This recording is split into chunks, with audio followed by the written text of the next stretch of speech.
And me, Anton Rojas. And... Gretzel Sultanas for 3! Galing mo talaga, Okay, Gretch. so itong segment na to, Gretch, tawag namin dito ay Quick Send.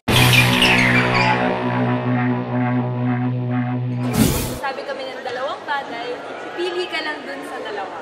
Isa lang pili mo, ha? Isa lang, ha? Isa lang, ha? Mabilis, mabilis. Just dapat. Okay. Sino mauna? Ikaw? Ito. Short hair or long hair? Short hair. Sweet or spicy? Spicy. NCAA or UAAP? NCAA. Spiking or digging? Digging. London or Doha? London. Cats or dogs? Dogs. Indoor or beach? Beach. Dancing or volleyball? Volleyball. Talaga? Volleyball. Katniel or JD? Jaden. John Lloyd o Papa P? Papa P. 1 NCAA championship or 3 NCAA MVPs? 1 NCAA championship.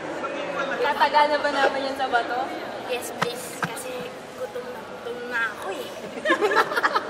Aabangan natin yan dahil malapit na ang semifinals ng NCAA Women's Volleyball Tournament. Kaya naman, Gretch, handa na ba sila? Handa na ba kayo? Joke lang. Hindi. Paghahandaan po namin kayo. Ganun po. Ayan. Thank you so much, Gretch. At huwag po kayong alis dahil magbabalik pa ang Down the Line para sa match point.